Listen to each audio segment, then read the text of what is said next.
Muito bom estar aqui nessa noite, nessa cidade que eu levei um bom tempo para aprender o nome. E eu acho que nem aprendi ainda. Balinas Loia. É isso? Oh, meu Deus. Balinas Loia aqui na Irlanda. Essa terra abençoada, cheia de brasileiro abençoado, cheio do Espírito, onde as nações se encontram, amém? Amém? Várias pessoas aqui estão. Eu sinto assim que hoje eu conversava com o Léo. Cadê o Léo? Está por aqui o Léo? O Léo é apaixonado pela Irlanda, né? Por ele já fica de uma vez aqui. Mas vamos devagar, né? E ele estava falando, pastor, como é bom quando as nações correm para você, amém? A Bíblia diz que uma nação que tu não conhece correrá para ti por amor de mim. Você nunca vai a um lugar sem que esse lugar corra para você primeiro. Você chora pelo lugar, você sente prazer de ir lá. Você nunca foi lá e você ora por aquele lugar. As nações correm para você, aleluia. Louvado seja Deus, a sua herança são nações. Você não está aqui por outro propósito, irmão. Quem sabe tem alguma coisa travada na sua vida aqui nessa nação. De repente é porque você saiu do propósito que Deus trouxe você para cá. Aleluia, você não é um fugitivo, você é um enviado. Aleluia. Não, diga aí para quem está do seu lado, você não é fugitivo, você é enviado. Aleluia. Coisa boa tem que profetizar, você não é fugitivo, você vai estar aqui enviado. Deus tem um plano com você, aleluia. Que bênção, irmãos. Bom estar aqui, meu nome é Luiz Hermínio, a seu dispor para serviços leves. Não carrego mais peso desde o dia que aceitei Jesus. Amém? Tenho uma esposa, 4 filhos, 4 netas, uma tartaruga e uma calopsita. E nós estamos muito felizes de estar aqui na Irlanda. Desde ontem, pena que é pouco, né? A gente vai acabar o culto hoje. Vamos jantar, que a gente não sai daqui sem comer hoje. Deixamos uma mesa pronta, aleluia, meu Deus. E depois a gente vai para Dublin. É Dublin? Dublin. Para o aeroporto. E amanhã a gente está chegando em Portugal. Nós temos uma conferência lá para pastores e líderes lá, que começa amanhã lá em Lisboa. Tem uns 210, talvez 200 pastores inscritos. Pastores e líderes de vários lugares, onde é a segunda vez que a gente faz isso na Europa. Ano passado a gente fez na Itália e esse ano a gente está fazendo em Portugal. Nosso objetivo é servir a igreja do Senhor. Não estamos aqui por outro motivo, estamos aqui por um propósito. Amém, queridos? Não viemos fazer agenda, nós viemos aqui por uma missão. Viemos aqui por uma missão de servir o Cordeiro. Estamos aqui por essa missão de servir o Cordeiro. Louva a Deus pela vida do pastor Amarildo, sua família, uma bênção. E esse coração, que a casa dele sempre cabe mais um, né? E está cheio, irmão. Aleluia. Louvado seja Deus. Pastor Amarildo já esteve conosco lá em Itajaí, já esteve no Mevan, já esteve no nosso retiro de pastores. É um pastor que a gente caminha junto, caminha perto. Temos uma aliança do coração, estamos ligados por entranháveis afetos e compaixões. A nossa ligação não é financeira, não é estatutária, não é pela placa de igreja. É uma ligação no coração de propósito. Nós temos um propósito de servi-lo, de abençoá-lo. E ele também tem um propósito de estar com a gente. Esse é o nosso coração. Amém? Nós somos de Itajaí, Santa Catarina, no sul do Brasil. Estamos ali com a base do Ministério Mevan. E em toda parte aí agora, né? Deus está fazendo umas coisas que só Ele entende, a gente não entende. Mas estamos juntos, né? Eu acredito nele, não em mim, então eu estou com Ele. Aleluia. Eu deixei de estar comigo para estar com Ele. Então é isso aí. Estamos servindo o Senhor. E hoje eu queria falar sobre o seu chamado. Amém? Eu queria falar sobre a sua vida, sobre o seu ministério, sobre as convicções que você precisa ter para estar nesse lugar que Deus te trouxe. Primeira coisa que você e eu precisamos entender é o que é um chamado. Porque as pessoas dizem, pastor, eu tenho um chamado? Será que eu tenho tanto de gente que liga para a gente, pede e-mail? O que é que você acha? Você acha que eu tenho um chamado? A primeira pergunta que eu falo é, você sabe o que é um chamado? Porque às vezes as pessoas acham que o chamado é pegar um microfone, pegar um instrumento, tocar, cantar. Não, irmão, aqui é só um púlpito. O chamado, ele precisa de um altar, ele não começa no púlpito. Se você tem um altar, você não precisa de púlpito. Porque o fogo arde no altar, não é no púlpito. Amém? O fogo arde no altar. Você tem que construir um altar. E se Deus achar que você tem que ir para algum púlpito, Ele te leva. Senão você fica só no altar, que é o melhor lugar para estar. Aleluia. Amém, irmãos? Então, o chamado, nós vamos precisar de um altar. Então, eu acredito que a primeira coisa que nós vamos precisar fazer é orar. Construir um altar de oração, de adoração, de intercessão. Porque se você decidir orar, você não precisa decidir mais nada. O Senhor vai começar a decidir por você. Vai decidir para você e vai decidir em você. É uma coisa sobrenatural. Nós temos que aprender isso. O chamado é isso. Esses dias um jovem me perguntou. Esses dias faz uns 9 anos, eu acho. Ele falou assim: ô pastor, o senhor acha que eu tenho um chamado? Eu disse: você sabe o que é um chamado? Ele disse: fazer o que o senhor faz, viajar, pregar. É porque todo mundo acha que é muito bom viajar para pregar. As pessoas não sabem como é estressante você passar dias em aeroportos. Você tem que negociar com a sua família data de aniversário para poder estar em casa. Você não sabe como é estressante você dormir todo dia numa cama diferente, num colchão diferente, num travesseiro diferente. As pessoas acham que isso Ontem eu ainda postamos uma foto aqui da Irlanda. Alguém me escreveu assim: ei pastor, vida boa, hein? Eu digo: seu miserável, é vida boa sim. Ele não sabe o que a gente passa na estrada, o que a gente passa por aí. Mas amém, nós somos chamados por Deus. Nós estamos felizes de estar fazendo o que fomos chamados para fazer. Aleluia, louvado seja Deus. Daí depois ele escreveu assim: que, estou brincando pastor. Eu digo: eu sei que você está brincando. Está brincando mesmo. Mas irmãos, o chamado, o que é o meu chamado? O chamado é uma obra incrível, dado a uma pessoa inadequada, para fazer algo impossível, por um tempo indeterminado, e sem os recursos suficientes. Pegou? Isso é um chamado. É uma obra incrível que Deus colocou na mão de alguém inadequado, como você e eu. Ninguém deu um amém, aleluia. Tá bom. Então isso é um chamado. É uma obra incrível dado a uma pessoa inadequada. Porque o dia que você se achar adequado para o chamado, você perde ele. Amém? Quem aprova o seu chamado é Deus. Amém? Quem te qualifica para ele é Deus. Mas eu sei, irmão, você não sabe, nem eu sei. Deus só chama os que não são, você não pode ser.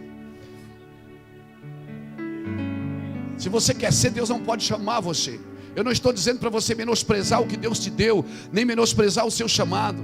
Mas quando Deus te chama, Ele só chama por um motivo: pelo seu coração, pela sua dedicação de acreditar no que Deus está dizendo, pela sua dedicação de acreditar no que Deus disse é verdade e vai acontecer. E pronto, aleluia, que você acredita mais na imagem dele do que na sua, que você acredita na vontade dele e não na sua, que você está disposto a largar a sua vida para viver a vida que ele tem para você. Então você está vivendo um chamado de Deus. Isso não quer dizer que você vai ter que passar de púlpito em púlpito. Não, o púlpito é só um detalhe. Jesus tinha um altar e montava o púlpito em qualquer lugar. Jesus tinha um altar e o fogo ardia no altar. Jesus montava o púlpito na casa de alguém, montava numa praça, montava dentro de uma sinagoga, montava em qualquer lugar que Jesus chegava, ele abria o púlpito. Construa um lugar para Deus, construa um ambiente para Deus no seu ministério, na sua vida, e o fogo arderá continuamente sobre esse altar e nunca se apagará. Aleluia. E você pode estar na Irlanda, pode estar no Brasil, pode estar em Portugal, pode estar onde você estiver. Essa conferência, essas viagens nossas, nós já tivemos em 5 países aqui, em 9 dias hoje. 5 países a gente foi em 9 dias. Então, você pode estar onde você estiver, Deus vai fazer. Amém? Mas se não falar a língua, não interessa. Você fala língua estranha, dá uma rajada que vem. Deus vem com tudo, meu filho, aleluia. Mas eu não falo essa língua. Vamos falar, Deus vai dar, Deus vai ensinar, Deus vai dar meios de comunicação. Deus se comunica, é um Deus que comunica. Às vezes você não ouve Ele falar, mas você entende o que Ele está dizendo. Você não ouve Deus falar e entende o que Ele quer dizer. Aleluia. Aleluia. Você acha que Deus vai levar você para algum lugar? Não, Ele vai preparar. Agora, claro, você tem que se dedicar a isso. Eu quero falar sobre o seu chamado nessa noite. Tomara que Deus nos dê graça, que a gente possa... E eu quero usar Gideão como base. Abra sua Bíblia comigo em Juízes capítulo 5.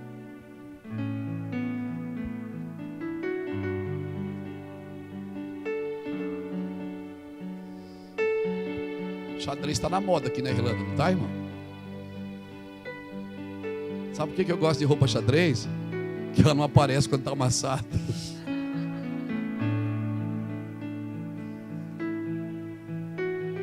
Então quando eu viajo eu procuro levar bastante xadrez.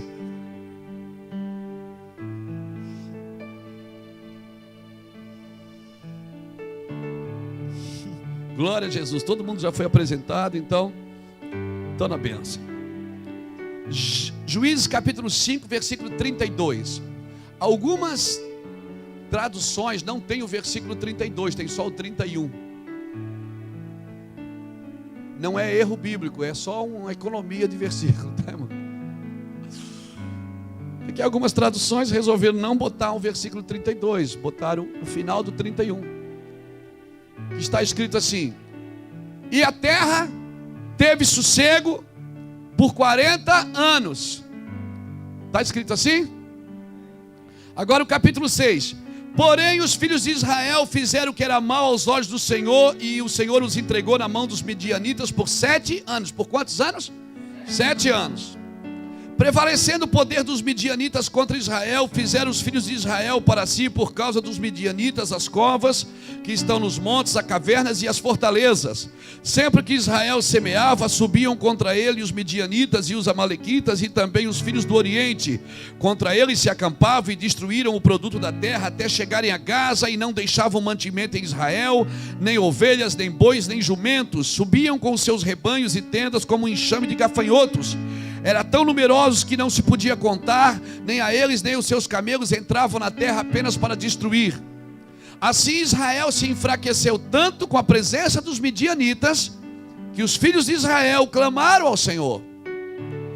Clamando eles ao Senhor por causa dos midianitas, enviou-lhes o Senhor um profeta que lhes disse: assim diz o Senhor Deus de Israel: do Egito eu vos fiz subir, e vos tirei da casa de servidão.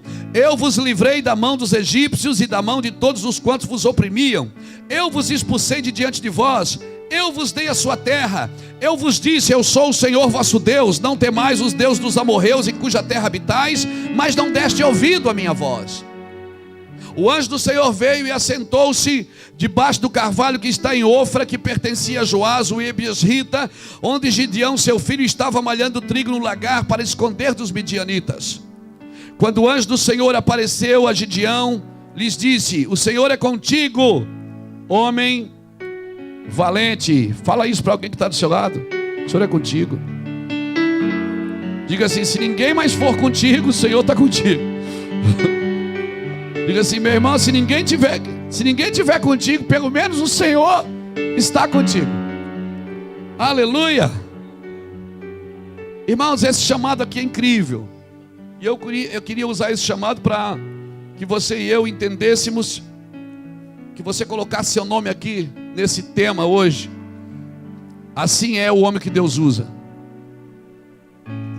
Assim é o homem que Deus usa. Que você coloque o seu nome aí, amém? Como eu disse no começo, se você decidir orar, você não precisa decidir mais nada, querido. Porque à medida que você vai orando, Deus vai decidindo, as águas vão correndo, e você só entra na água e deixa ela subir. Ela vai subindo e vai levando você em lugares que você jamais imaginou que poderia estar sem Deus. Ou melhor, com Deus. Então, querido, nós precisamos entender isso. Eu preciso entender que salvação não me custa nada. Nada para mim. Salvação custou para Ele, não para mim. Agora, reino de Deus, ministério, chamado, me custa tudo. E eu aprendo que se Deus quisesse só te salvar, Ele te matava na hora que você aceitasse Jesus. Deus não quer só te salvar, Ele quer te usar.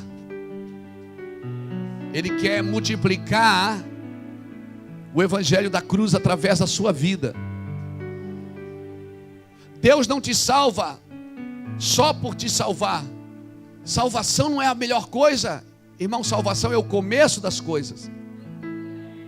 Amém? Quando eu estava ouvindo aqui o pastor Rodrigo falar das ofertas, eu me lembrei do dízimo. Quando a gente dizima, o dízimo não é o fim da oferta, é o começo dela. Deus está dizendo o seguinte: dê daqui para frente, não daqui para trás. É isso que Deus está dizendo. Ele estabelece um princípio para você começar e não para você terminar. Salvação também, salvação é o princípio das coisas. Quando você é salva, quando Deus salva você, ele coloca você no propósito do reino. Agora o seu trabalho é andar no propósito do reino. Salvação não te custa nada, agora reino vai te custar tudo. Vai custar a sua vida, vai custar suas decisões. Você precisa fazer contas antes de entrar no ministério.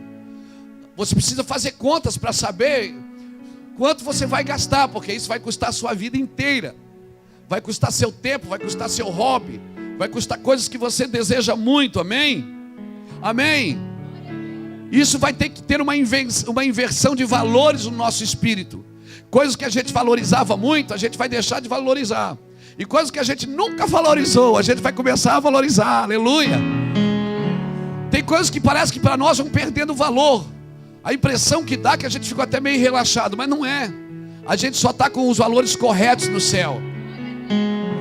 Aleluia. Por que você acha que o imperador César colocou a imagem dele numa moeda? Porque quando César imprimiu a imagem dele numa moeda, ele estava dizendo: dinheiro é importante para mim. Por quê? Por quê? Porque você sempre associa a sua imagem àquilo que é importante para você. Quando César colocou a imagem dele na moeda, ele estava dizendo: dinheiro é importante para mim. Por que você acha que Deus associou a imagem dele a você? Disse: você é a minha imagem, a minha semelhança. Sabe o que Deus está dizendo ao mundo e dizendo a todo o universo, dizendo a todos os anjos, a todos os demônios? Isso aqui é importante para mim. Os meus filhos são importantes, eles têm a minha imagem. Aleluia, é isso que Deus está dizendo para você nessa noite. Por isso que se ninguém te quer, Deus diz: eu te quero. Você tem a minha imagem, aleluia. Se ninguém te quiser, eu te quero. Mas pastor, eu sou rejeitado. Rejeição é a opinião dos outros, não é a opinião de Deus. Você está dando muito valor à opinião dos outros e não à opinião de Deus a seu respeito. Mas eu sou rejeitado desde o ventre da minha mãe. Mas a sua vida não começou no ventre da sua mãe. Efésios 1:4 diz que Deus te elegeu nele antes da fundação do mundo, para que fôssemos santos e irrepreensíveis diante dele em amor. Aleluia! Aleluia!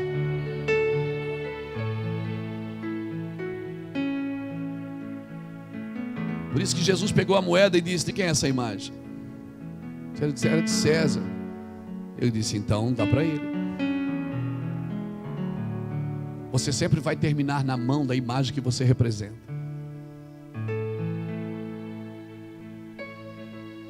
Qual é a imagem que você representa na terra? A imagem do céu ou a imagem da terra?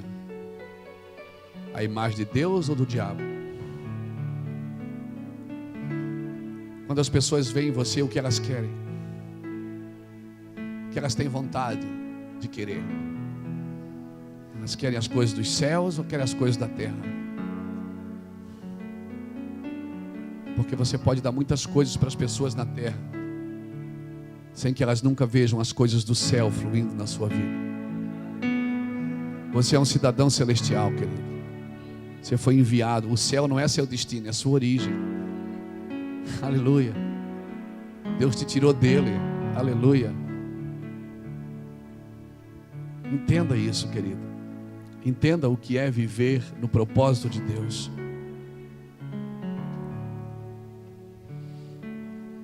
Nunca vincule a sua imagem naquilo que não é importante para você.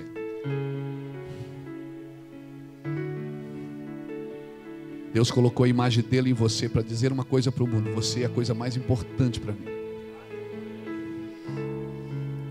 Entenda isso, querido. Nós somos seres espirituais. remindo a terra. Nós somos seres espirituais remindo a terra. Quando Deus coloca alguém em algum lugar, é para remir aquele ambiente. Porque no mundo espiritual tudo tem um preço. Se alguém não pagar, alguém vai ter que remir depois. A nossa geração, ela foi colocada aqui para remir. Eu não vim na Europa passear, eu vim remir a terra. Eu não vim pregar. Pregar eu prego na minha igreja, lá onde eu sou pastor, todo domingo estou pregando lá. Nós viemos remir, viemos sentar à mesa, viemos ver o que a gente pode fazer. Por isso que hoje, até andando, até passeando, até indo conhecer as ruas, a gente vai orando. Deus, toca essa cidade. Deus, pisamos aqui nessa cidade, tem um propósito aqui. Eu fico imaginando Paulo em Atenas, remindo Atenas. Eu fico imaginando Paulo em Roma. Aonde Deus te leva tem propósito, querido. Aleluia. Entenda o que você está fazendo, querido. Entenda o que você está fazendo. Quando eu vejo esse texto, o chamado de Gideão, irmãos, o período de Juízes, ele durou pelo menos 340 anos. O primeiro juiz foi Otiniel, o último juiz foi Samuel. Depois então veio a teocracia com os reis, ou melhor, a monarquia com os reis. Esse período de 340 anos teve pelo menos 7 apostasias. Ou seja, Deus abençoava o povo. De repente o povo ficava próspero, abençoado, e de repente deixava o Senhor. 7 apostasias no livro de Juízes, do capítulo 1 ao último capítulo. Em todas as apostasias as mesmas coisas. Deus fazia o quê? Abençoava o povo, enriquecia o povo, prosperava o povo. Quando o povo estava bem, a Bíblia diz, e o povo teve sossego por 40 anos, não foi? Aí no versículo seguinte a gente lê o quê? Mas eles não buscaram ao Senhor. Esse é o problema. Você sabe que a prosperidade faz mais mal para você do que a necessidade? Ei, ninguém dá um amém, aleluia. É difícil, né? Verdade. Você percebe que Pedro pescou a noite inteira, não pegou nada, mas também não afundou. Pedro começou a afundar quando ele começou a pescar. Ele botava o peixe dentro do barco e afundava. Porque o sucesso te afunda mais do que o fracasso, se você não estiver firme no Senhor. Pedro não pediu ajuda na noite que ele não pegou nada. Ele pediu ajuda quando ele estava pescando. Esse é o nosso problema. A gente acha que precisa de ajuda quando a gente está mal. A gente precisa de ajuda quando está bem. Quando a gente está bem, que o ministério está bem, está prosperando, está sendo abençoado, então nós precisamos de ajuda. Pedro, quando começou a afundar, ele fez sinal para os companheiros, disse, me ajude aqui, estou pescando, estou prosperando, meu barco está cheio. Mas a gente não, quando começa a ficar bem, se afasta de todo mundo. Para falar com o cara é uma luta, ninguém mais consegue chegar perto. Pedro não, ele começou a prosperar, percebeu que estava afundando, pediu sinal para os companheiros. Quando você está bem é que você precisa de companheiros para guardar seu ministério, guardar sua vida, guardar o seu propósito. Tem gente não, irmão, o cara afunda sozinho, mas não chama ninguém para ajudar. Porque sabe por quê? Você está pescando, o barco está cheio. Quando você faz sinal para alguém me ajudar, sabe o que significa? Que você vai ter que dividir o peixe. E tem gente que não quer dividir nada com ninguém, prefere morrer sozinho, afundar sozinho, perde tudo, perde o ministério, perde a família, mas não perde o orgulho, não pede ajuda. Nós estamos aqui, irmãos, porque o nosso barco está cheio. Nós viemos aqui porque o barco está cheio. Nós não viemos agregar igrejas ao nosso ministério. Nós não viemos dizer para você, quer caminhar comigo? Veja aqui no meu anel, me dá o dízimo e eu vou ser seu apóstolo. Não, esse não é o meu trabalho. O meu trabalho não é agregar igrejas. O meu trabalho é dizer para você, nós estamos pescando, nos ajude. Vamos pescar juntos. Vamos pescar juntos, tem peixe para todo mundo. Sabe por quê? É tão interessante que os 2 barcos ficaram cheios de peixe. Quando chegou na praia, Jesus disse, deixa tudo e segue-me. Sabe para que Jesus enche o barco para você? Para depois tirar você do barco.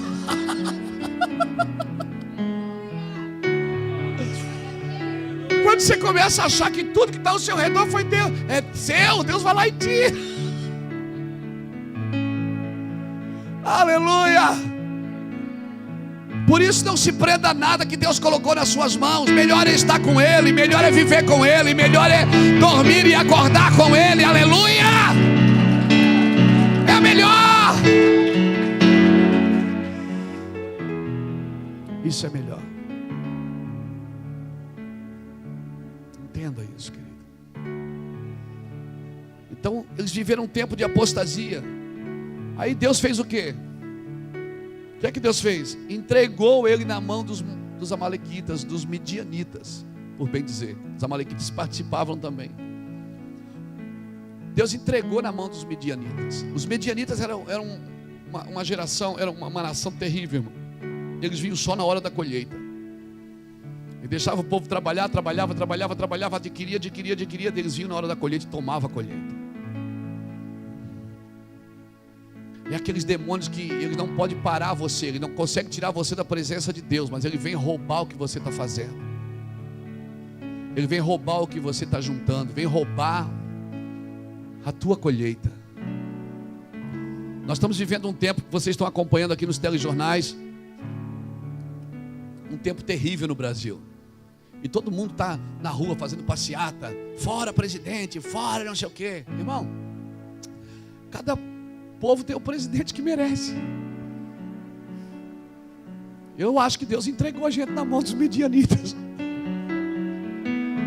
A gente não guardou a colheita, a gente não serviu a Deus. Há 30 anos atrás a igreja brasileira era uma igreja pobre. Era pobre. Para construir uma congregação vendia cachorro quente no fundo da igreja, camiseta. Meu Deus, contava moeda. Era loucura, irmãos. Mas a igreja tinha uma palavra: Brasil, celeiro de missões, vou levar vocês para as nações. Vocês vão povoar a terra. Brasil, celeiro de adoração, celeiro de unção. E a igreja era pobre. A igreja nem precisava de estacionamento, porque a maioria era bicicleta. A gente chegava de bicicleta, não tinha muito estacionamento. Hoje não, hoje para fazer uma igreja tem que ter estacionamento. A igreja era pobre no Brasil, não tinha muitos templos.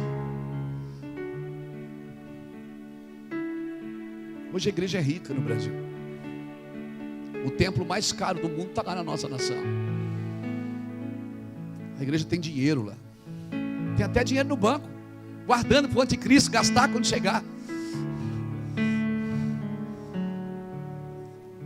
Mas ela perdeu o senso de propósito. A igreja não quer mais ir às nações. A igreja não está indo mais salvar as pessoas. Ela se reúne no domingo, e quem fica aqui é nosso, e quem não vier está endemoniado. E se você é daqui e vai lá, você também está endemoniado. Onde é que nós vamos parar com isso, igreja? Eu vim aqui nessa noite dizer uma coisa para você, igreja brasileira aqui na Irlanda. Acorda. Você está aqui debaixo de um propósito. Aleluia, Deus trouxe você para cá para tocar essa nação, para servir os irmãos dessa nação, para servir os irlandeses. Muita gente da Europa colonizou a América do Sul, a América Central. Hoje a América está vindo à Europa trazer o que nós recebemos há 100 anos atrás. Nós estamos trazendo de volta. Não viemos aqui por outro motivo, aleluia. Se foi o euro que te movimentou, quando acabar o euro você vai parar. Só tem poder para te parar aquilo que te movimenta. Se é Deus que te movimenta, só Ele pode te parar. Ninguém mais pode te parar. Acorda, igreja. Não vamos permitir mais uma apostasia. Não vamos ficar trancados em casa esperando as coisas acontecer. Vamos fazer o que Deus nos chamou para fazer. Deus entregou o povo na mão dos midianitas, porque o povo estava próspero. Deus deu paz por 40 anos, mas Israel não buscou o Senhor. A impressão que dá é que eles nunca mais tiveram paz até hoje. Porque Deus já percebeu, eu acho que Deus é bom nisso, que se quando o povo está com muita paz, ele para de buscar o Senhor e vai cuidar da sua própria vida. E às vezes Deus tem que movimentar as águas para a gente aprender a nadar. Aleluia, nós precisamos de desafio para descobrir os nossos limites. Nós precisamos de desafio para descobrir os nossos limites, até onde nós podemos ir. Quantas vezes você já disse: eu não aguento mais, e aguentou, e está aqui, e vai aguentar mais ainda. Aleluia, está criando músculos espirituais, aleluia, está ficando fortinho no espírito, aleluia, glória a Deus. Deus entregou na mão dos midianitas. E aí, meu filho, entraram para a faculdade de Deus. E a faculdade de Deus é terrível. Como diz um pregador no Brasil, um homem muito abençoado, Hernandes Dias Lopes, ele diz que na faculdade do mundo, você aprende a lição e depois faz a prova. Na faculdade de Deus, primeiro você faz a prova, depois você aprende a lição. Com Deus é diferente. Você faz primeiro a prova e depois aprende a lição. É terrível você fazer uma prova que não aprendeu. Vou fazer a prova. Já foi para uma prova que você chegou na sala de aula, aqui, hoje tem prova, mas eu não estudei.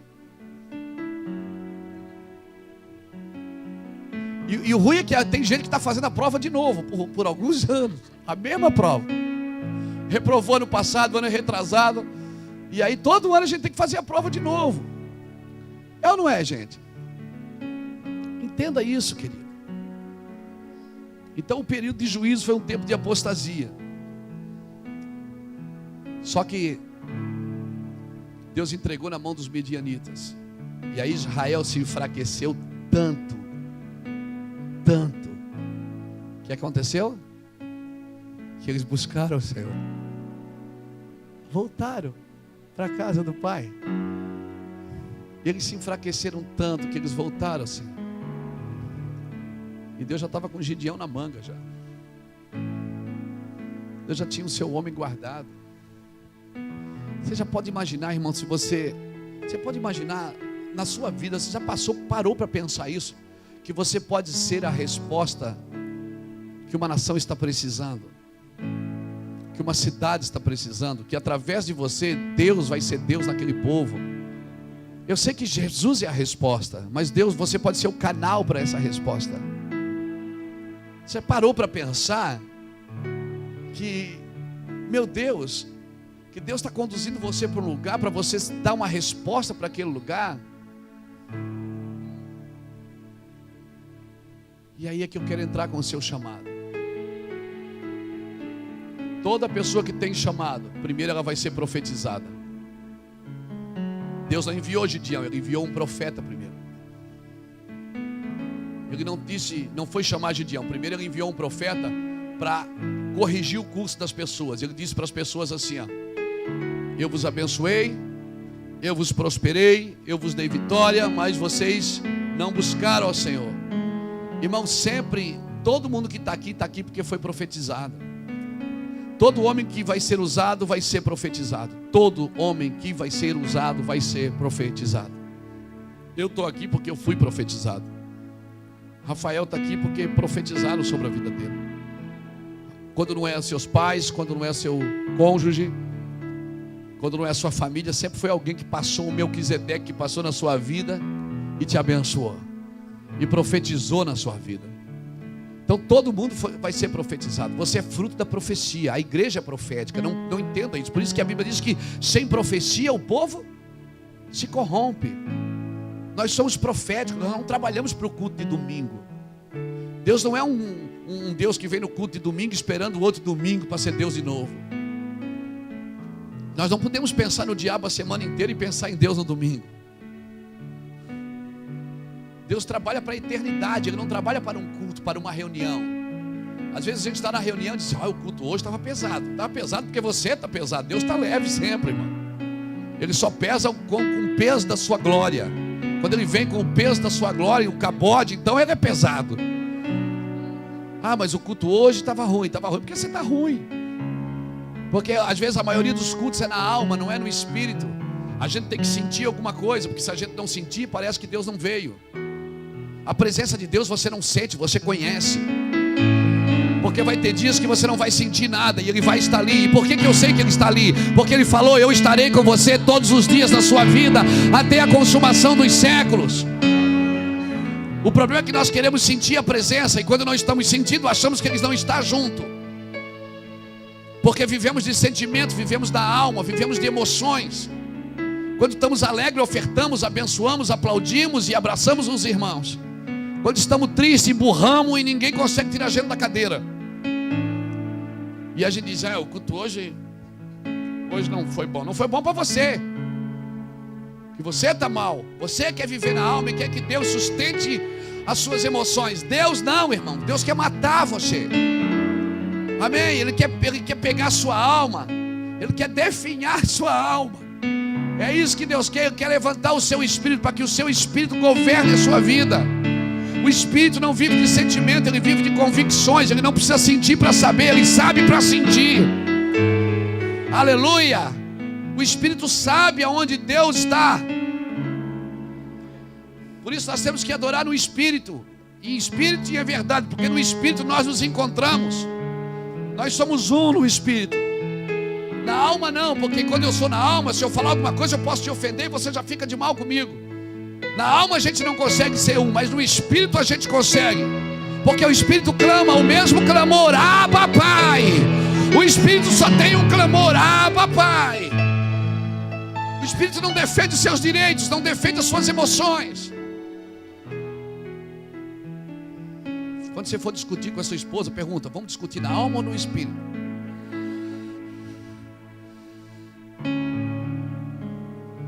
Porque na alma um ou outro sempre vai puxar a sua razão. No espírito não. No espírito a gente entende que tem uma aliança e pronto, não adianta brigar. Vai ter que continuar. Então, meu filho, não é? Vamos brigar no espírito. Vamos discutir no espírito. Todo homem e toda mulher de Deus que vai ser usado, primeiro vai ser profetizado. Ande na palavra que você recebeu. Salmo 139, verso 16 diz que no seu livro Ele escreveu sobre mim sem que nenhum dos meus dias existisse. Deus fez uma biografia sua, Deus fez uma história sua. Aleluia. Eu acho que esse é o livro da vida. Eu creio para mim que é o livro da vida. Você já pensou, você está na eternidade, chegar na eternidade, aí você chega lá com as 20 igrejas que você abriu, as 30, e diz: está aqui, Senhor, as 30 igrejas que eu abri. Aí o Senhor diz: não, mas no meu livro eu escrevi sobre você antes que seus dias existissem. Vamos ver o que é que eu escrevi. Não, mas aqui não diz que você ia ter 20 igrejas. Aqui diz que você ia ser missionário na Irlanda. Aqui diz que você ia ser missionário no Iraque. Não, mas Senhor, eu fiz a tua obra, eu abri 20 igrejas. O Senhor vai dizer: não, você fez a sua obra, não foi a minha. Trabalhar para Deus não te aprova, querido. Você pode trabalhar para Deus e estar fora do propósito. Aleluia. Você pode trabalhar para Deus e estar fora do propósito. Deus não te chamou para trabalhar para Ele, Ele te chamou para estar com Ele. O trabalho é o fruto da comunhão, porque você se envolve com Ele, então você se envolve com o que Ele está fazendo. Você se envolve com a obra dele e você passa a ser o cooperador dessa obra. Aleluia. Deus não dá igreja para homens, Ele dá homens para a igreja. Deus não deu o ministério para você, Ele deu você para o ministério. Aleluia. Mas é o meu chamado, o chamado é dele.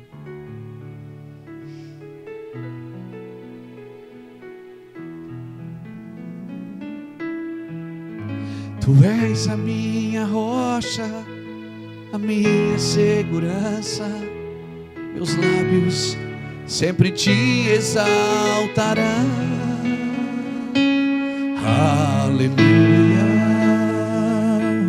Te louvo. pois sei que sobre todos és Senhor. Aleluia, te louvo, pois sei que sobre todos és Senhor. Entenda isso, querido. Primeiro, todo homem vai ser profetizado. Segundo, vai ser observado. Você lembra que o anjo veio e se assentou-se? Para que o anjo se assenta, irmão? O anjo tem que trabalhar. Ele é ministrador de bênção. Ele sentou para observar Gideão. E ele observava enquanto Gideão, a forma que Gideão lidava com o trigo, a forma que ele guardava o trigo. Deus está te observando, querido. E sabe quando Ele está te observando? Quando ninguém mais está te observando. Deus não te observa quando você está com o microfone na mão, ou quando você está em evidência no meio de pessoas. Deus te observa quando você está sozinho, só você e Ele. Quando você tem oportunidade de fazer e não faz. Quando você tem tudo para pecar e diz não. Deus está te observando quando ninguém mais te observa. Todo homem que Deus vai usar, ele vai ser observado. Ele vai ser observado por Deus, protegido por Deus, guardado por Deus. Tem gente te observando, sabia?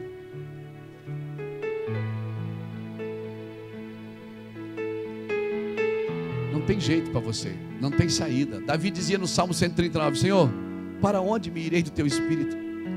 Para onde me esconderei da tua face? Se eu subir aos céus, tu estás lá. Se eu descer na profundeza do abismo, tu estás lá. Para onde eu vou, Deus? Irmão, não se esconda dele, se esconda nele. Não tem como você se esconder de Deus. Davi sabia disso, ele reconheceu que não tem para onde ir. Quando Deus começa a te observar para o ministério, você não tem mais saída, amém? Acabou a sua saída. Não tem mais porta de emergência. Você não consegue mais sair pela tangente. Não tem mais caminhos alternativos. É aquele e aquele, pronto, aleluia. Aleluia. Olha para outros já tentaram dizer não, Deus, usa ele, aquele ali, eu pego aquele lá. E Deus diz, não, é você. Mas Senhor, eu não sei, então é por isso que eu estou te chamando. Você não sabe mesmo, você é um Zé Mané, eu vou te usar. Você não sabe nada, cabeção, eu vou te usar. É eu que vou fazer. Então entenda isso, querido. Nós precisamos entender que nós fomos profetizados e fomos observados. A terceira característica de um homem que Deus usa, ele precisa ter uma mente coletiva. Ele precisa pensar em todos. Ele não pode pensar só nele. Lembra quando Deus chamou Gideão? O que é que o anjo falou para ele? Eu sou contigo, homem valente. Deus falou no singular e ele responde no plural. Ele diz, se o Senhor é conosco. Deus diz, eu sou contigo. Ele diz, se o Senhor é conosco. Ou seja, Deus fala no singular e ele responde no plural. Porque cabeça de homem que Deus vai usar, de mulheres que Deus vai usar, é uma mente coletiva. Ele não pensa só no seu umbigo, não pensa só na sua casa, não pensa só no seu chamado, não pensa só na sua denominação, não pensa só na sua cidade. Ele está...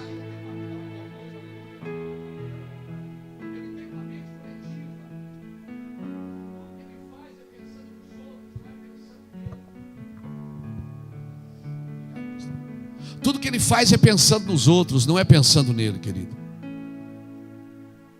Deus tem uma mente coletiva. Quando Deus criou o homem, ele não disse, eu vou fazer o homem. O que é que ele disse? Façamos nós. Nós. Você é produto da mente coletiva de Deus. Você é fruto da mente coletiva de Deus. Deus não faz nada sozinho. Ele diz, façamos nós. Pai, Filho e o Espírito Santo. Então todo homem que Deus vai usar, toda mulher que Deus vai usar, precisa ter uma mente, pensar no todo. Deus não dá um ministério. Na realidade, Deus não dá nem dinheiro só para você ter. Ele dá para você fazer. Oh, aleluia. Oh, isso aí também. Devolve esse aqui. Isso aqui é uma Ferrari, irmão. Tudo que Deus faz é pensando em todo mundo. Por isso que todo ministro do Senhor, ele precisa ter uma mente aberta. Eu não posso ficar lá em Itajaí só enchendo a igreja de gente, irmãos, e dizendo é meu ministério, é minha igreja. Irmão, quem chama de meu é as crianças, não são os adultos. É as crianças que dizem é meu e sai correndo. Nós não temos nada aqui, querido. Nós estamos fazendo a obra do Senhor, amém? A obra do Senhor, porque dele, por ele e para ele são todas as coisas. Mente coletiva. Deus não dá só para você ter, dá para você fazer. Você até pode ter, mas está fazendo alguma coisa com isso? Mas Deus está levantando o meu ministério, pastor. Para quê? Para que você ilumine todos os que estão na casa. Você não pode saber de uma coisa e ficar só para você. Os próprios segredos de Deus não são só dele. Ainda que a Bíblia diga assim, tem coisas reveladas são para homens, as não reveladas são para Deus. Mas Deus tem um mimo com algumas pessoas que chegam mais perto e se revelam para Ele, que se doam mais para Ele, que acabam descobrindo. Salmo 25, verso 14 diz que os segredos do Senhor são para aqueles que o temem. Aleluia! Segredos, irmãos, são para aqueles que o temem. Deus tem segredos e não conta para todo mundo. Quer conhecer os segredos de Deus? Chega mais perto dele. Aleluia! Sabe quando você descobre o coração de uma pessoa? Quando você é bem íntimo dela. Chega mais perto dele. O problema é que nós, até para adorar a Deus, nós somos religiosos. Nós temos as nossas fórmulas de tocar a Deus.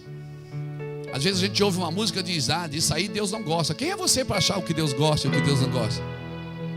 Você é criatura, Ele é o Criador.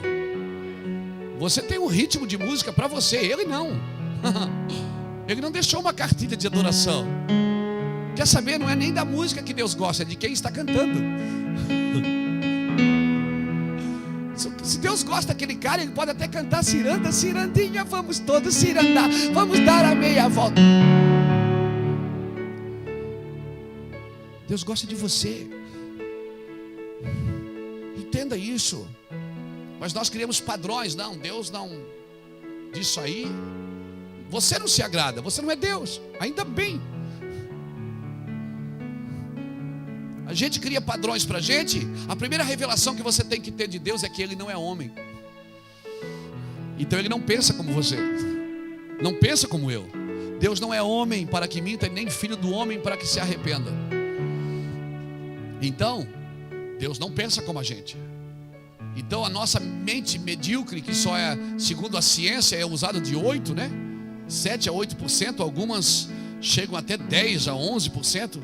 Você acha que Deus faz uma mente com 100% para usar só 10, irmão?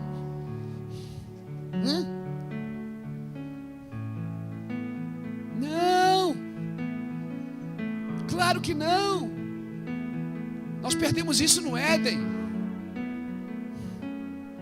Nós perdemos isso no Éden. Como o homem está nu e não vê que está nu? Se não for por uma mente pura, santa. Nós perdemos isso no Éden. Então Deus deixou só 10% de porcaria para a gente usar. Porque aquelas 90% de santidade, de pureza, nós perdemos. Mas quando você vem para Cristo, o Espírito Santo vem habitar em você. E novamente Deus diz, por que você não tem a mente de Cristo? Por que não há em você o mesmo sentimento que houve em Cristo Jesus? Porque você não pensa como Cristo, não sente como Cristo? Por que a sua mente não é coletiva? Pensa em tudo. Deus dá para mim, a gente corre para casa para guardar. Não, Deus deu para nós. Aleluia. Aleluia, irmãos. Porque se a igreja na Irlanda não estiver bem, como eu posso estar bem em Itajaí? Se ela é parte do mesmo corpo. Se o corpo está ferido, todo o braço vai doer, toda a perna vai doer o corpo e a cabeça vai sentir. Então como eu quero quero construir uma catedral aqui, quando meus irmãos estão passando fome na África, na Índia, e eu chamo de igreja. Não, está errado, está errado. Nós construímos um lugar confortável, a parte do corpo está bem, a outra parte está morrendo de fome, a outra parte está morrendo de doenças, a outra parte está morrendo de individualismo. A igreja é um todo, querido. Enfia um espinho no dedo para ver o que acontece. Dói o braço inteiro. Porque se alguém do corpo padecer, todo o corpo padece, diz a Bíblia. Aleluia. Nós precisamos entender o que é igreja. Então, se você tem um chamado, primeiro,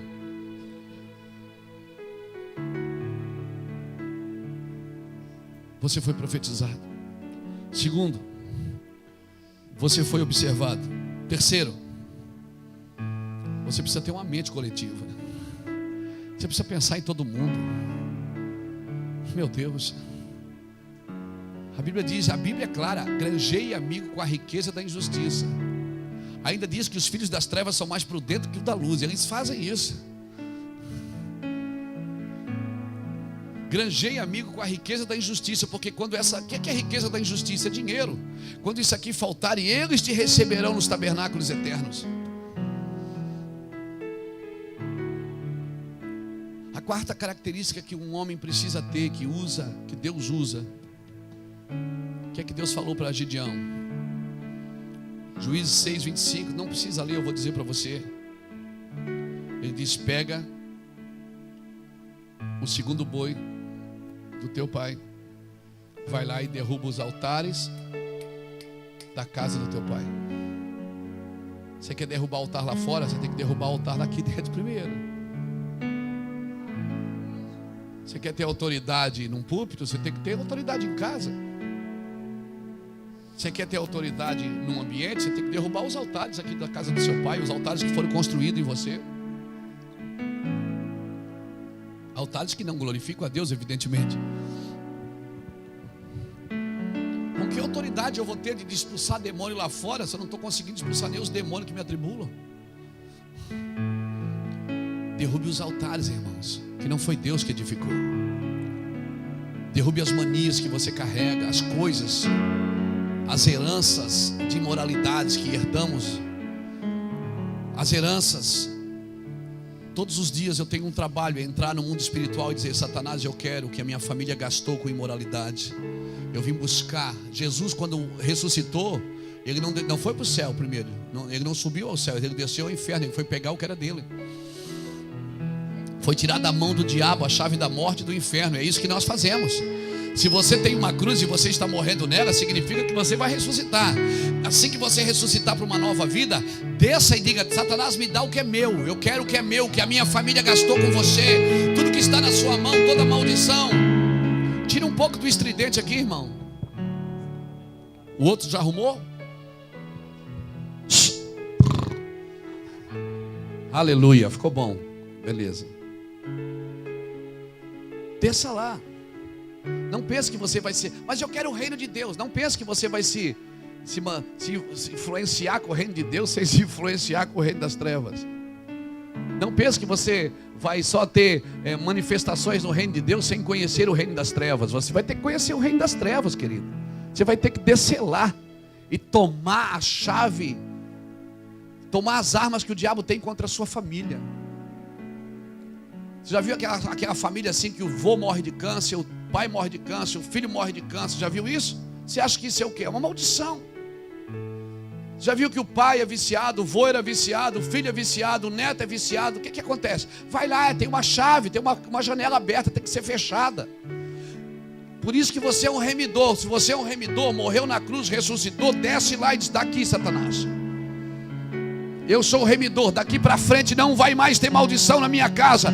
Eu estou quebrando aqui agora. Daqui para frente meus filhos são remidos para a glória de Deus.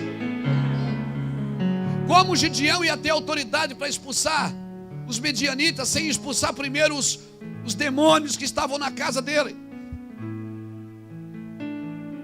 Como ele ia expulsar os medianitas da terra sem expulsar primeiro as idolatrias, as religiões, as manias que estavam ali na sua família.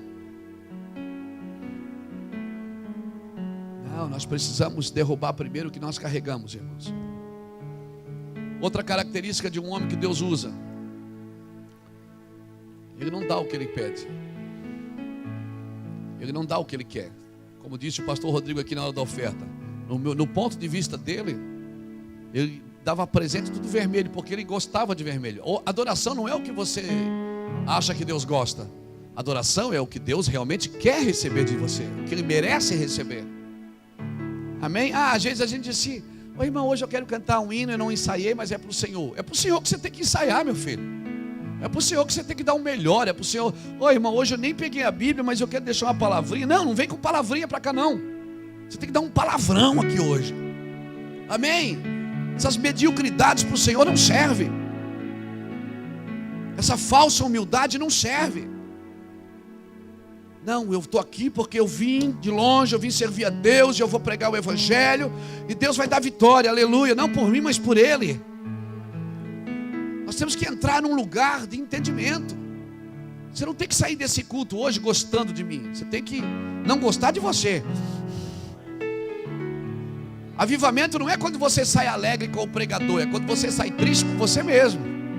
Avivamento não é a tampa voando, é o fundo caído. Avivamento é quando você entrar no carro ali e pensar: meu Deus, o que é que eu vou fazer agora?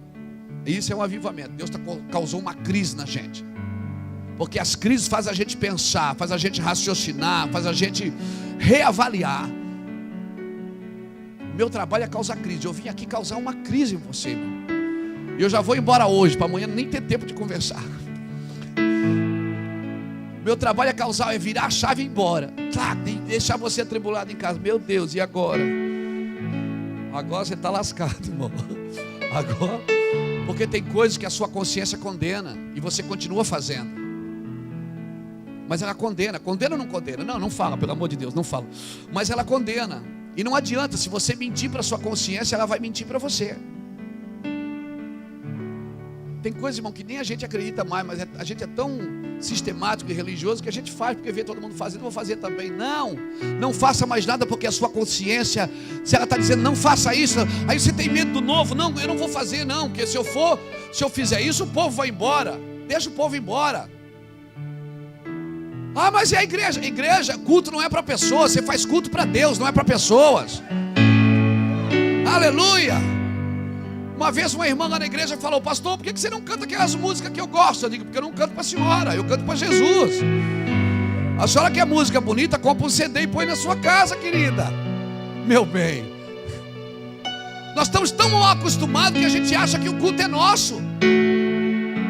O culto hoje eu não senti nada, não gostei da palavra, o culto hoje estava frio.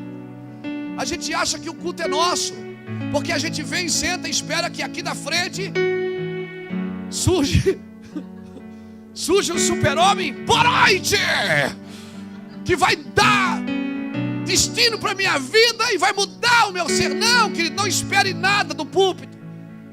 Igreja, a ideia de Deus nunca foi essa, um lá na frente e todo mundo aqui. A ideia de Deus fosse que a gente vivesse em comunhão, todos em comunhão. Claro que um pode pregar, não tem problema. Essa é a ideia de Deus.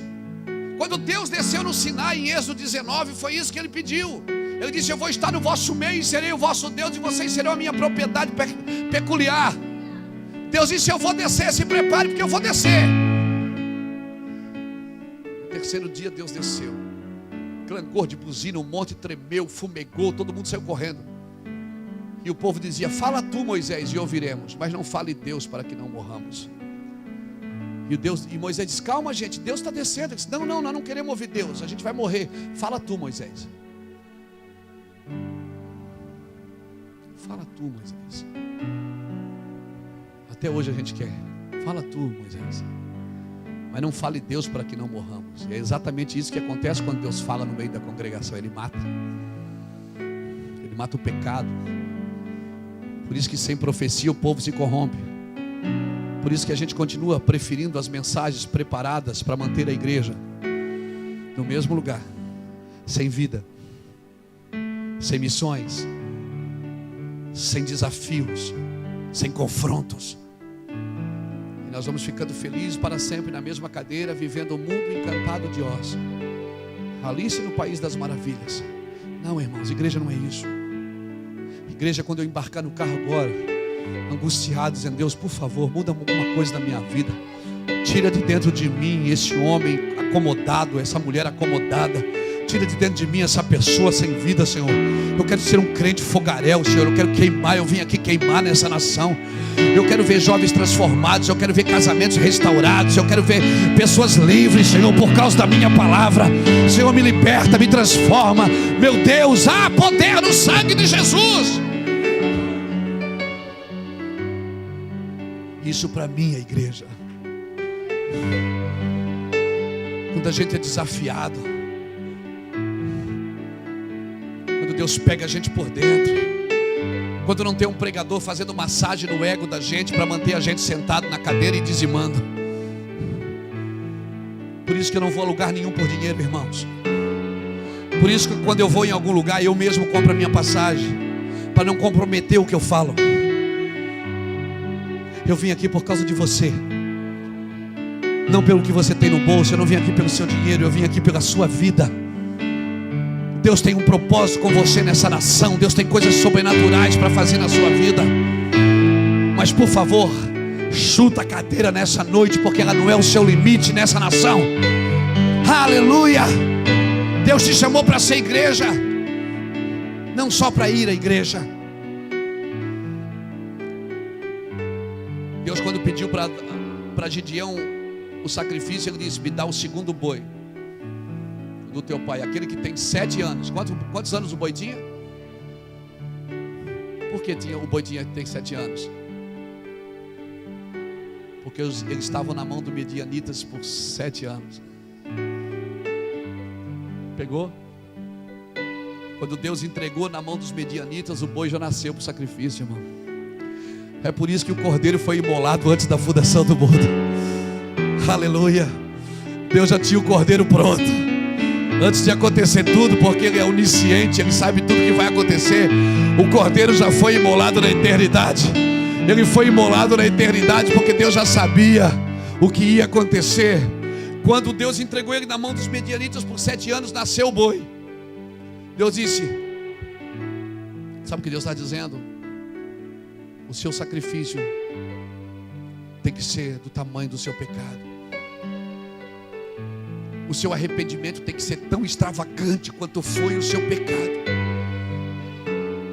É isso que Deus está dizendo. Você não pode dar um boi de 2 anos para um pecado de 7. Eu entreguei vocês por 7 anos para remir esses 7 anos. Eu quero dizer para vocês que eu já tenho um boi preparado. Pega aquele de 7 anos lá, que é do teu pai. Está dentro da tua casa. O sacrifício está dentro da tua casa. Pega lá e entrega para o Senhor. Adoração não é o que você quer dar, é o que Deus está pedindo para você fazer.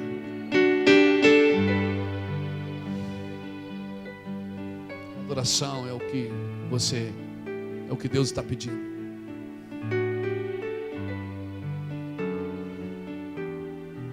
Às vezes as pessoas ligam para a gente, fazem cada pergunta: pastor, quantas horas o senhor ora por dia? Eu sei lá, eu passo orando.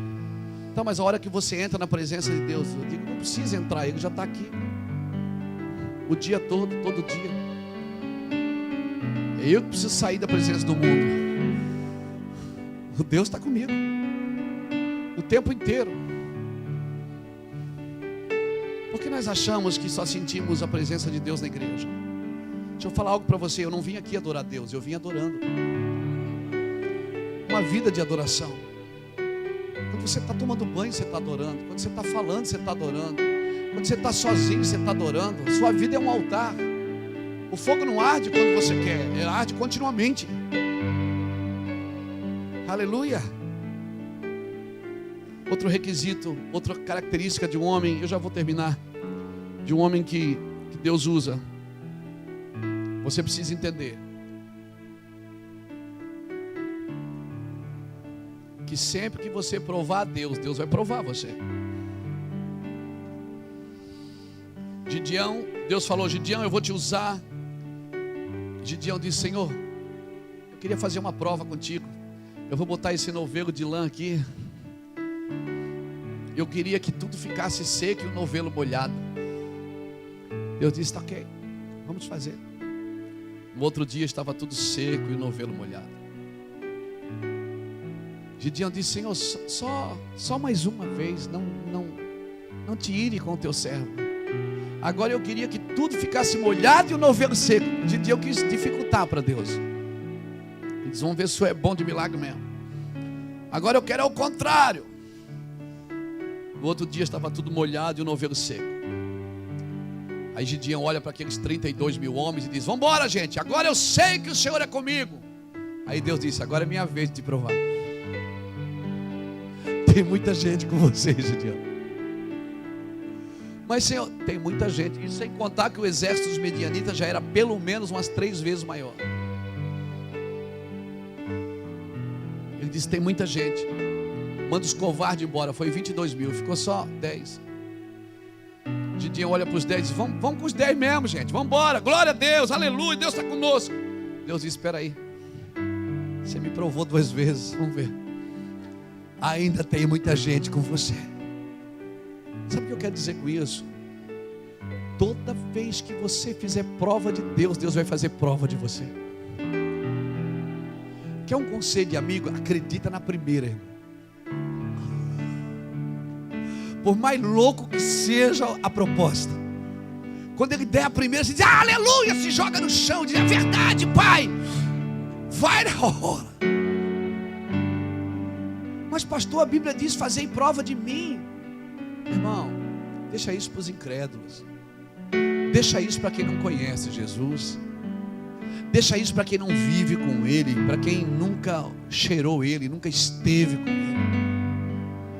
Você que já está com Ele vai ter que ficar fazendo provinha de Deus, ligando para um profetizar para ver se Deus confirma. Deixa de ser incrédulo. Quando Deus falar, vai na hora. Diga: Deus, amém, Senhor. Quando Deus falou que eu ia ser um pregador, eu era contador de piada, maconheiro, vendia droga na esquina.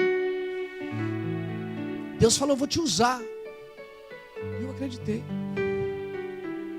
Eu peguei uma Bíblia e me escondi com ela. Fui ler a Bíblia. Estava contando hoje para os irmãos de Dublin.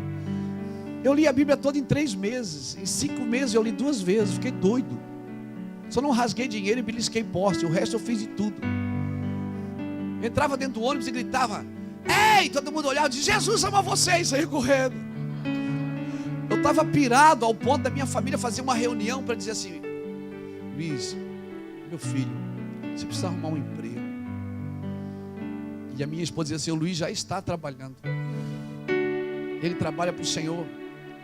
Ela disse: mas vocês não têm nada, vocês estão passando luta, necessidade. Ela disse: não temos dinheiro, mas trabalhando nós já temos. As pessoas sempre associam trabalho a dinheiro, né, irmão? Elas nunca associam o trabalho a propósito. Sempre tem que associar trabalho ao dinheiro. Por isso que hoje tem gente que só faz alguma coisa para Deus se ganhar por isso. Se não ganhar, não faz. Porque associa o trabalho para Deus a dinheiro. Não, querido, é propósito. Eu vivo há 21 anos sem salário. Ganho mais do que eu mereço, mais do que eu preciso. Eu vivo assim há 21 anos. Quanto é que eu cobrei para vir pregar na sua igreja, pastor Marildo? Você pagou minha passagem? Eu vivo assim, irmãos. Hoje eu estava andando no centro ali, a gente estava procurando um lugar para comer alguma coisa. Eu até mostrei para os meninos: olha aqui, alguém me ligou aqui e mandou de só, pastor, depositei uma oferta na sua conta. É assim que eu vivo. Eu não vou ficar fazendo conta para ver se... não, porque se Deus me chamou, vai dar o dinheiro. Não, não vai dar. Se Deus me chamou, Ele vai dar fé. O dinheiro vem sempre depois da fé. Porque se ele vier antes, a fé acaba, irmão. A fé acaba. Entenda isso. Não associe trabalho a dinheiro. Associe trabalho a propósito. Aleluia. Trabalho tem que ser a propósito. Jesus, a Bíblia diz que ele viu o trabalho das suas mãos e ficou satisfeito. Ele não ganhou nada com isso, a não ser dor naquele dia, a não ser vergonha naquele dia, mas ele viu o trabalho das suas mãos e ficou satisfeito. Meu Deus, se só o trabalho não te satisfaz, vai fazer outra coisa, você não tem um chamado.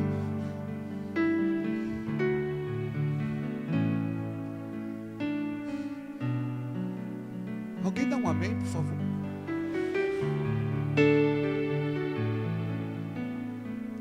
Eu sei, irmãos, que eu tenho 4 filhos, 4 netas. Eu sei que a gente precisa do recurso, mas ele não pode ser a base do nosso propósito. As coisas que Deus tem para mim, elas vão correr atrás de mim sempre. Nunca eu vou correr atrás delas. Eu estou correndo atrás dele. Estou quase pegando. Quase um pouquinho ao alcance. Aleluia. Não faça prova de Deus. Deus sempre vai fazer prova de você. E para terminar,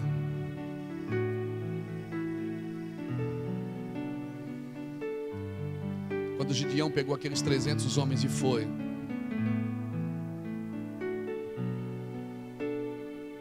Gideão olhou para os 300, separou em grupo de 100, rodeou o acampamento dos midianitas, e ele disse assim para aqueles homens: 100 aqui, 100 no meio, e acamparam. Aqueles homens tinham um cântaro com uma tocha acesa dentro e uma trombeta. E Gideão disse assim para eles: olha para mim e gritem assim: pela espada do Senhor e pela espada de Gideão. A espada estava guardada. Eles estavam com as 2 mãos ocupadas com a trombeta e com o cântaro com uma tocha acesa. Sabe o que eu aprendo aqui? Eu aprendo 2 coisas. Primeiro, nunca grite por uma pessoa que não está gritando primeiro pela espada do Senhor. Eu só grito por homens e por mulheres que estão gritando pela espada do Senhor. Eu não grito por uma denominação se ela não estiver gritando primeiro pela espada do Senhor. Eu não grito por uma visão se ela não estiver gritando pela visão do Senhor primeiro. Gideão disse: olhe para mim e gritem pela espada do Senhor e pela espada de Gideão. E atacaram, quebraram os cântaros e entraram gritando: ah! E a Bíblia diz que os midianitas saíram correndo e se matando uns aos outros. Por quê? Porque quando o Senhor está usando a espada dele, você não precisa usar a sua. Pedro, guarde a tua espada. Pedro puxou a espada e arrancou a orelha do guarda. Na realidade ele deu para arrancar a cabeça. Aí o guarda tirou e pegou só na orelha, né? E o Senhor disse: guarda a tua espada. Por acaso você acha que o meu pai não teria condições de vir aqui e me tirar daqui? Não use a espada para defender os seus direitos. Não precisa. Quem defende os seus direitos é o Senhor. Use a espada para defender o direito dos outros. Então, se você tem um chamado, irmãos, você foi profetizado, você está sendo observado, você tem uma mente coletiva, você está entendendo o que é não fazer prova com Deus, você está entendendo o que é dar o melhor para Deus, você está entendendo que tem que derrubar os altares da sua casa primeiro, antes de derrubar os altares dos lugares que Deus vai te levar. E entenda, você está gritando por uma espada só, a espada do Senhor. E eu me junto com todo mundo que está gritando por ela também.